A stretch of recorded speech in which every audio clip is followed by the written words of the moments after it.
Everyone dreams of Denver with our great mountains, the sunshine, and of course, these perfectly blue skies. But have you ever thought about whether you can actually afford it? The numbers might actually shock you. It takes around $100,000 for a single adult just to live comfortably here. And that doesn't even include some of those hidden costs. Still, thousands of people move here and call this city their hometown. And in this video, I'm gonna break down the real cost of living in Denver in 2025 and showing what it really takes to enjoy this Colorado lifestyle without going broke. Let's go ahead and dive in now.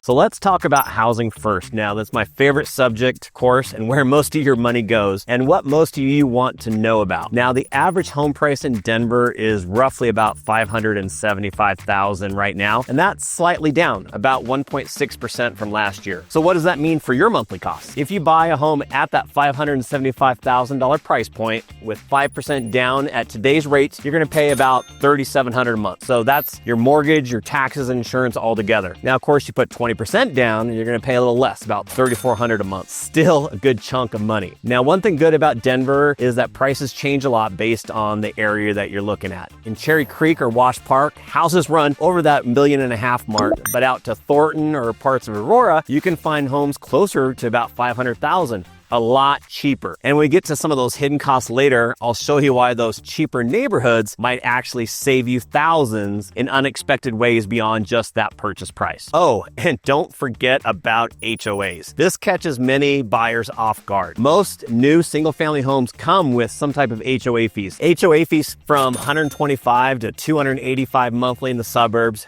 Downtown condos are gonna be more, up to $650 a month, and fancy buildings can actually run you in that $800 to $1,200 a month range. Now, that's money you spend every month just for some of those amenities. Now, even though housing is your biggest expense, there's actually a silver lining to home ownership in Colorado. But first, let me introduce myself if we haven't met yet. I'm Gary Bradler, and I help folks find their perfect Denver home without all the surprises that come with moving to the mile-high city. So if you're finding this breakdown helpful, go ahead and hit that subscribe button right now. My channel is your guide to everything from neighborhood tours to market updates all across the Denver metro area. Okay, here's some good news. Colorado has some of the lowest property tax rates in the country. It's just about 0.48% of your home's value. Throw out some numbers. On a $600,000 house, that's about $2,880 a year. So to put that in real terms, that same $600,000 house in, let's say, Texas would cost you around $12,000 yearly in property taxes. So we do catch a big break there. There's always that but. What we save in property taxes, we pay for in insurance. Now, this is where many new people get surprised. Denver sits right in what we call Hail Alley. We get hit with some pretty bad hailstorms every year. Just the year before last, hailstorms cost nearly $2 billion of damage across our metro area. And over 300,000 homes in Colorado are at risk of wildfire damage. So what does this mean for your wallet? Well, it means homeowners insurance in Denver costs you about $6,600 a year on average, which is one of the highest in the state. So that's about $420 a month. If you live in the foothills with wildfire risk, you know that can jump even higher. And these costs are estimated to increase by a further 11%. Now, something most people learn the hard way is how average roof in Denver only lasts about 12 to 15 years because of that hail I just mentioned. Now, that's half as long as the roofs in other places. So replacing that roof costs anywhere from $15,000 to $25,000 with insurance, making you pay that first deductible, which can range from $2,500 to $5,000. That hurts when it happens. So this leads to another big expense that's directly tied to our unique location and climate. Let me show you how living at exactly a mile high affects what you'll pay just to keep your home comfortable year round. Living at a mile high creates some odd costs you might not even think about. We get huge temperature swings going from 65 degrees during the day and dropping down to 25 degrees at night. That affects your heating and cooling bills in a major way. Winter heating bills from December through February can hit $280 to $420 monthly for a normal house. When it gets cold here, it gets really cold, and gas prices have been kind of all over the place lately. And this is actually a perfect example of what makes Denver's cost of living so different from other cities we'll compare later. Summer, of course, isn't quite as bad, but with more homes adding air conditioning, cooling costs from June through August usually run for about about $150 to $220 monthly. So all in all, you're looking about $2,100 to $2,800 a year just for power and gas. Now, water's another story.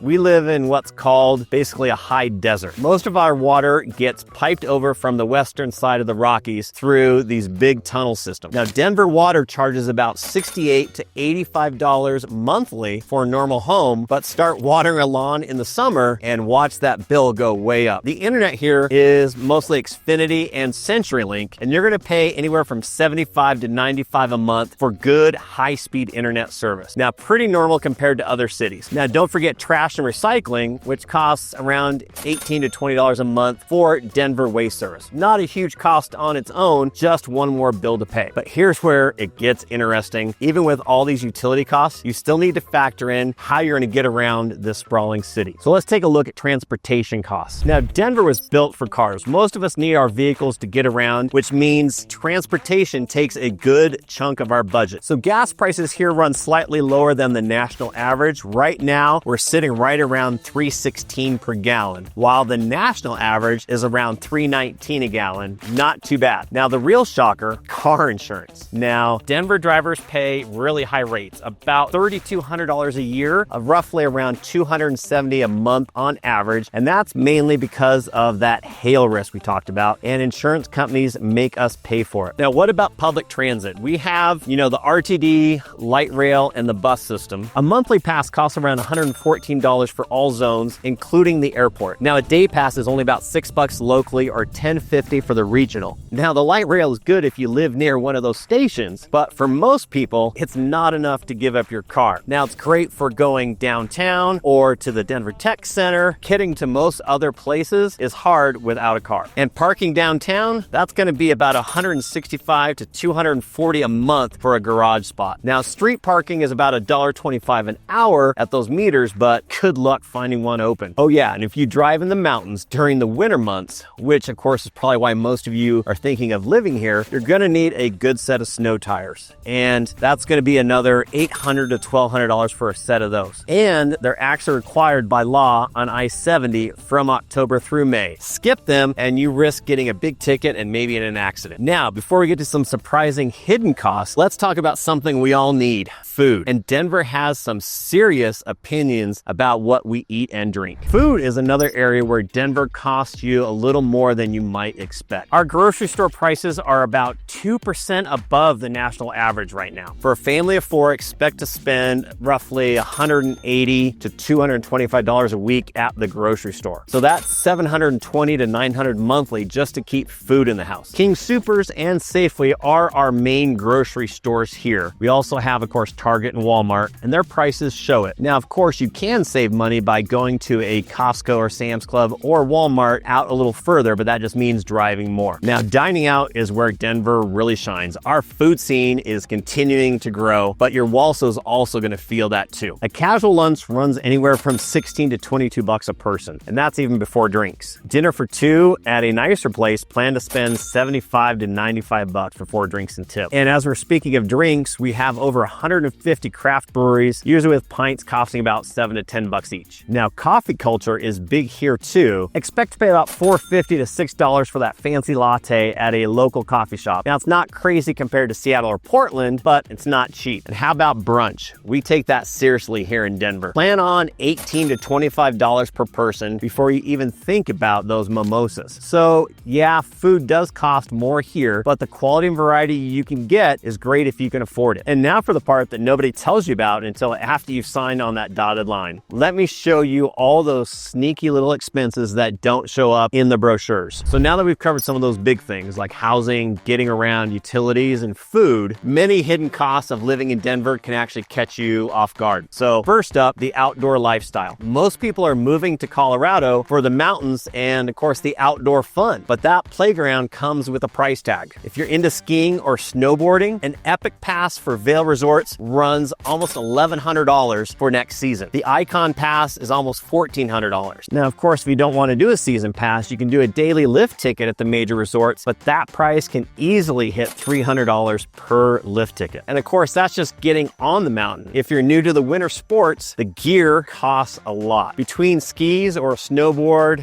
boots, binding, all the proper clothes and extras, you're spending probably $1,500 to $3,000 just to get started. Now, summer isn't much cheaper with hiking, camping, mountain biking, rock climbing, and they all need their own gear too. And if you want to visit the state parks, that's another $80 annual pass. National parks, that's another $80 yearly. So then there's the altitude factor. Now we're exactly at a mile high, so 5,280 feet above sea level. So that's not just a nickname. And that height creates some odd experiences that a lot of newcomers need to buy, like a humidifier for the bedroom and maybe even for the living room. You know, a good humidifier costs anywhere from $150 to $300. Our air drops below 20% humidity, which is very dry and can mess with your health and even crack your furniture. So you're also going to use sunscreen faster here. UV exposure is about 25% higher at our height. So that bottle doesn't last near as long as it did back home at sea level. Some people might even get altitude sickness when they first move here. Now, nothing serious usually, and you probably won't need anything else, but maybe a doctor's visit or some meds if it's serious. And everyone needs to drink more water, which seems small, but adds up. Now, weather-related costs are another group of expenses. Now, I mentioned roof replacements earlier, but there's more. You might need snow removal equipment or snow removal services, which is somewhere around $200 to $500 for a good snowblower or $300 to $600 a year for someone to clear your driveway. Now, healthcare costs remain pretty high in Denver, despite Colorado having one of the healthiest populations. Personal health insurance runs about $380 a month, while those family plans jump to about $1,200 to $1,800 per month. A lot of plans have deductibles between $3,000 to $6,000, so your actual out-of-pocket costs can be quite a bit. So one last thing worth noting is that Colorado has a 4.4% flat income tax rate. Not a big deal if you're coming from most states. A big surprise if you're moving from Texas, Florida, or Washington, where there's zero income tax. So when you add up all of these hidden costs, the outdoor stuff, altitude expenses, weather costs, and healthcare, we can be talking thousands of dollars yearly that never show up. So how does Denver stack up against other hotspots that people are moving to? So on the whole, we're about 9 to 10% more expensive than the national average. And as mentioned earlier, our average home price is about $575,000. Now, Austin is a little bit cheaper than that. Salt Lake City is about the same. Now, San Francisco, a lot higher, and Nashville comes in a little lower than that. So Denver costs more than your typical mid-sized cities like Nashville or Minneapolis, but it's way cheaper than those coastal cities like San Francisco, New York, or even Seattle. Overall, we're kind of like Austin and Salt Lake City. Now, all three have strong outdoor vibes, growing tech scenes, and similar housing issues. Now, what makes Denver unique is our mix of our low property taxes, but still high insurance costs, and all those altitude-related expenses and the outdoor lifestyle price tags. It creates a different spending pattern than you'd see in either coastal or typical Midwestern cities. So if you're coming from San Francisco or New York, Denver is going to feel incredibly affordable. If you're coming from the Midwest or the South, get ready for a little bit of sticker shock. And one more thing worth noting is how strong our job market is, especially in fields like tech, healthcare, aerospace, and finance. The average household income in Denver is around $91,000, which beats the national average, but it still can make housing a stretch for many people. Of course, this leads us to the big question that everyone is always asking me: is living in Denver really worth the cost? That, of course, depends on what matters most to you. For those of us who call this place home, I think the mountains, the 300 plus days of sunshine, the perfect mix of outdoor perks with easy outdoor access make it worth every penny. Now, I hope this breakdown helps you figure out if Denver makes sense for you and your budget. Now, if you're seriously thinking about making Denver your next hometown, I would, of course, love to help you find the right neighborhood that fits both your lifestyle and your budget. Just shoot me an email with any of your questions. And if you're thinking about which neighborhoods in Denver would be the right one for you, in this video, I cover the hottest neighborhoods in Denver right now. So until our next video, hope to see you around town. Take care.